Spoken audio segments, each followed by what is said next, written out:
আরাফাত সাহেব, তো কি ভাবতেছেন? প্রজেক্টটা আমাদের হাতে তুলে দিলে আপনিও লাভবান, আমরাও লাভবান, আপনার কোম্পানিও লাভবান হচ্ছে। আপনি আপনার বসকে ওইভাবেই বুঝাবেন।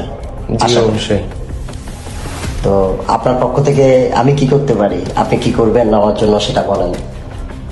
আমাদের সিইও স্যার আসতেছে, উনি যা ফর্মালিটি মেনটেন করার উনিই করবে, উনি আসুক।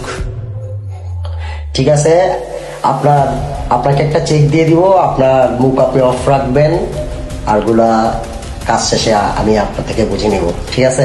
ওকে তো স্যার, ভালোই তো যাচ্ছে কিন্তু। কি রে তো তুই? ইফতু মানে আপনি কে? দেখতেছেন আমরা এখানে ইম্পর্টেন্ট কথা বলতেছি, তার মাঝখানে এসে আবার আমাকে নাম ধরে না। সাইফুল, আপনি ওনাকে চিনেন? মানে আমি ভাবছিলাম আমার কলেজ ফ্রেন্ড।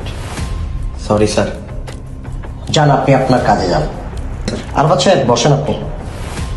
কিছু মনে করবেন না ইফতি সাহেব, এটা হইতেই থাকে না, চাটা নেন।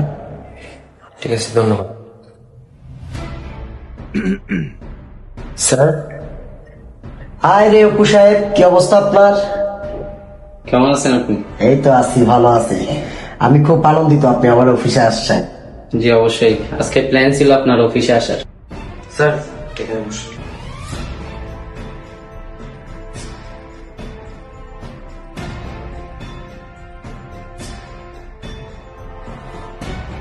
আপনি আসছেন, আমি খুব আনন্দিত। এই গরিবের ঘরে পাড়া দিচ্ছেন আপনি, ছোট্ট প্রতিষ্ঠানে। না, অ্যাকচুয়ালি আপনি দাওয়াত দিয়েছেন, এখন না এসেও তো পারতেছি না। আসলে অনেক দিন ধরে ভাবতেছি আপনার কোম্পানিতে আসবো, আপনার সাথে মিট আপ ডান দিব। যাক, ফাইনালি আপনার সাথে আজকে দেখা হয়ে গেল। আরাফাত সাহেব, জি স্যার বলুন। যদি কিছু মনে না করেন আমি আপনাকে একটা প্রশ্ন করতাম। জি স্যার অবশ্যই বলুন। আচ্ছা, আপনি আগে আমাদের কোম্পানিতে কোন পোস্টে ছিলেন? স্যার পিয়ন পোস্টে। আচ্ছা, এখন কোন পোস্টে আছেন? স্যার ম্যানেজার পোস্টে। এই পোস্টে আসার জন্য প্রমোশন কে দিয়েছিল আপনাকে? স্যার আপনি দিয়েছিলেন। আচ্ছা, আপনি জানলে খুব অবাক হবেন, আপনার এই প্রমোশনের পিছনে সুপারিশদার কে ছিল জানেন? না স্যার। এই যে সাইফুল,